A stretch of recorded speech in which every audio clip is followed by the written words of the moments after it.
안녕하세요. 포유환율연구소입니다. 오늘 원달러 환율을 보니까 1437원까지 올랐네요.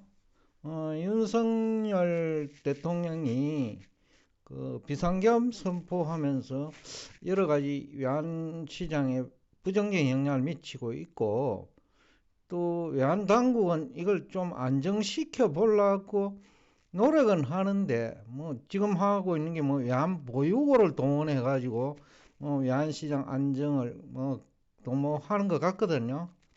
그럼에도 불구하고 근본적인 해결책은 아니기 때문에 정부 의도와는 달리 환율이 1437원까지 지금 올라와 있는데, 문제는 이제 시장 참여자들이에요. 대부분의 경우에 뭐 수입업체 같은 경우에는 지금 환율이 올라가면 안 되지요. 올라갈수록 이제 그 한차 손이 생기니까. 근데 수출업체도 이게 지금은 환율이 높기 때문에 또 애매해요. 뭐 대부분이 이제 선물환을 가지고 그 환이익 관리를 하고 있는 걸로 알고 있는데, 또 현실적으로 환이익 관리에서 실패하고 있는 시장 참여자들이 한 90% 이상이거든요. 은행은 계속 선물안을 가지고 환이익 관리를 요구를 해요. 자기들이 어떻게 보면 환위험을 고객한테 기업이나 가게에 전가시키는 방법이라고 보는데, 자기들도 하면 안 되는 방법이 선물환이에요. 외환딜러들도 잘 안 되거든요. 환위험 관리가. 왜냐면 환율 전망에 실패하면 선물환 이용해도 성공하기 힘들어요.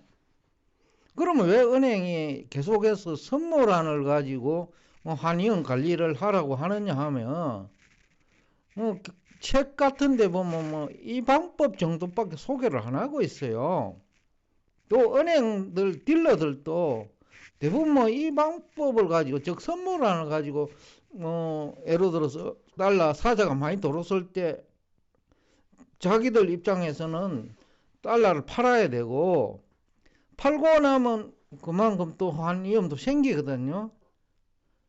그러니까 그 방법, 그러니까 본인들, 은행들이 그 직면하고 있는 환리스크를 고객한테 전가시키는 수단은 될 수 있어요. 이 선물안이. 그런데 선물안을 이용을 해가 성공한다는 보장은 없잖아요. 우리 구독자들 분 중에서도 그런 분이 있고, 주주 중에서도 그런 회사가 있기 때문에, 제가 선물한 쪽의 그 위험 관리 방법은 그렇게 그 바람직한 방법이 아니라고 봐요.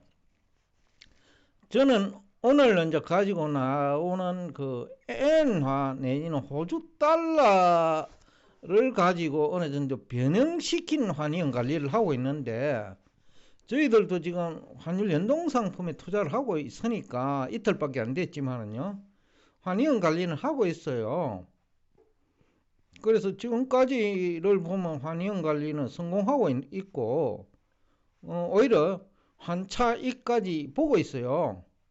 조금 이 표에서 변형된 방법을 사용하고 있는데, 여하튼 지금 원엔이나 원호주 환율 관계를 이용하는 환경 관리 방법이 오히려 앞서가 있어요. 뭐 조금 실력이 안 되는 분들은 호주 원 달러, 그 쉽게 원 호주 달러죠.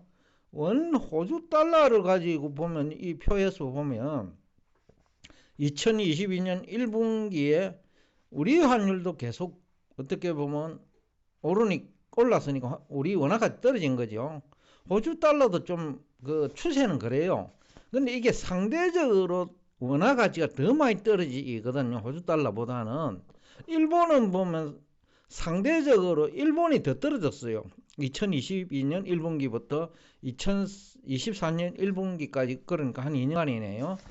그러니까 원엔을 가지고는 그냥 엔화에 투자를 해도 성공 못했고, 일본 채권에 투자해도 성공을 못했고, 근데 호주 달러를 가지고 했다면 2022년 3분기도 성공을 했고, 그러니까 874원에 위험 관리를 했는데 호주 달러를 샀다는 거죠. 선물하는 아니에요. 914원 정도 됐으니까 성공한 거고. 그 다음에 2023년 1분기를 보면 871원이니까 큰 변화 없잖아요. 그러니까 그 환율을 픽스시키는 효과가 있는 거죠. 근데 2022년 3분기에 했다고 하더라도 그렇게 지금은 선물하는 보다는 나아요. 왜냐하면 겨우 40원 정도인데 그러면 뭐 3, 4%거든요.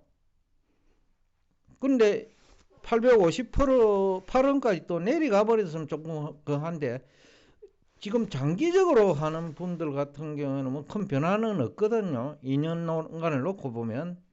근데 애행화를 가지고 하면 계속 한차 손이 생기는 거예요. 환이형 관리가. 그래도 상대적으로는 낫다. 근데 이어서 조금 변형을 시켜야 돼요. 뭐 포유환율연구소가 이 변형된 환이형 관리 방법을 쓰고 있는데 그러다 보니까 아직 이틀밖에 안 됐기 때문에 뭐라고 얘기는 할 수 없고요. 그러나 지금 이틀 동안은 큰 문제가 없다.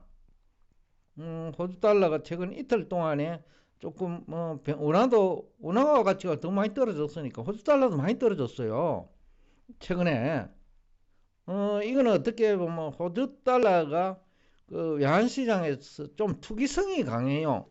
그 다른 통화에 비해 가지고 즉 유로화에 비해 가지고 조금 투기성이 강한 면이 있어 가지고 호주 경제 펀더멘탈이나 이런 것보다 투기적인 아까 성질 때문에 호주 달러 변화는 맞는데 그걸 또 역으로 이용할 수 있거든요.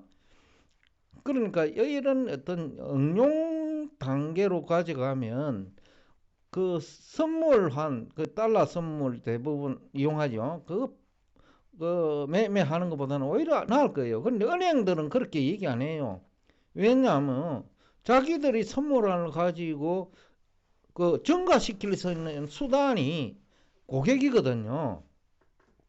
그러니까 또 그렇게 해갖고 수익도 생기고. 근데 호주 달러를 가지고 하면 뭐 은행 입장에서는 비용이 많이 들어요. 달러보다는. 그러니까 여러 가지 그 은행 이익 때문에 자꾸 달러 선물안을 가지고 환경 관리를 해야 된다. 이런 얘기를 하는 것 같은데 제가 볼 적에는 뭐 지금까지 성공한 사람도 없고 딜러들도 성공 못했고요. 그러니까 오히려 포유환율연구소처럼 이 관계를 가지고 조금 변형시키는 것이 오히려 합리적이지 않을까 그런 생각이 들어가지고 포유환율연구소가 이제 환경 관리를 하고 있으니까 지금까지 큰 문제 없거든요. 그러니까 이틀 가지고 뭐 얘기할 수는 없는데 과거에부터 했다 하더라도 이 표를 보면 2022년 3분기를 제외하고는 큰 문제 없잖아요. 지금까지. 그러니까 일시적으로 한 번 정도 그때만 응용을 잘 해내면 장기간 2년간에 걸쳐서 환리스크 관리가 되는 거예요. 단순히 이거 원 호주 달러 환율 추이만 놓고 보더라도 이게 한국은행 자료고 분기 평균 환율이거든요. 이걸 이용하는 전략이 응용만 할 수 있다 하면 여기서도 대부분 성공할 수 있는 케이스죠. 애영화 같은 경우도 성공하기는 좀 힘든 거 구조 같고, 근데 원 호주 달러는 지난 2년 동안 2022년 3분기 정도가 조금 3분기도 뭐 괜찮네요. 언제가 문제냐면 2023년 3분기가 조금 문제네요. 근데 금액도 얼마 안 되잖아요. 물론 2022년 3분기에 위험 관리를 한 사람은 조금 한 50원 되니까 크죠. 5% 이상이죠. 그래서 제가 변형된 방법으로 접근을 하고 있는데 그렇다 하면 뭐 지금 뭐 한 분기 정도 외에는 큰 문제가 없잖아요. 다만 이제 2022년 3분기에 높을 때 한 사람은 문제가 되는데, 그래서 제가 변형된 방법을 사용하고 있는 이유이기도 하고요. 어떤 오늘 하고자 하는 얘기는 선물한, 은행에서 얘기하는 달러 선물한을 가지고는 성공하기 어렵다. 그런데 왜 자꾸 은행은 달러 선물한을 가지고 환위험 관리라고 하느냐? 자기들이 위험을 고객한테 전가시키는 하나의 수단이에요. 저는 그렇게 봐요. 딜러들이 실력이 있는 건 아니거든요. 매수가 들어오면 자기는 위험 관리를 매도를 통해서 위험 관리하는 거예요. 그러면 매도를 하려고 하면 고객이 있어야잖아요. 받아주는 사람. 그게 고객이라는 거죠. 그래서 그런 측면에서 보면 환위험 관리 방법도 후진적이다. 딜러들도 수준이 안 되고 또 기업도 따라가지 못한다. 그래서 환율에 대한 개념부터 이거는 이해가 바로 돼야 돼요. 환율 개념을 단순히 교환 비율이라고 보면 애매하거든요. 근데 상대적 가치의 교환 비율이라고 하면 그건 별로 애매하지가 않아요. 하여튼 용어 하나하나도 중요해요. 외환시장은. 뭐 다른 시장도 그럴 거예요. 용어 하나하나도 중요하다고요. 하여튼 오늘 얘기한 요지는 외환시장이 그렇지 않아도 불안했는데 윤석열 대통령이 비상계엄서 표하면서 더 그 외환시장 환경이 나빠졌어요. 즉 뭐 외국 투자자 입장에는 나쁜 거 없어요. 수출업체도. 근데 대응을 잘 못하면 그것도 나쁜 거예요. 그래서 오늘 제가 이제 환위험 관리를 하고 있는 입장에서 보면 그 선물한 방법으로는 그 달러 선물한 방법으로는 위험 관리가 힘든다. 그래서 제가 응용하는 뭐 방법인데 이래도 제가 안 해요. 조금 응용을 시켜버려요. 그거는 미국 GDP 성장률하고 똑같죠. 포유환율연구소가 보는 미국 GDP 성장률 지난 3년. 그런데 우리나라 경제학자들이나 경제 전문가들이 보는 성장률은 다르잖아요. 여기도 마찬가지예요.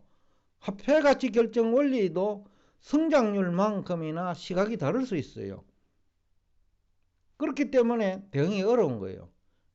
그래서 저는 크게 아까 그런 전망도 별 알 필요도 없고 그냥 이 관계만 안정적이면 여기서 조금 응용시키면 훨씬 성공 확률이 높다라는 얘기를 하고 싶어서 오늘 이 정보를 가지고 나왔습니다.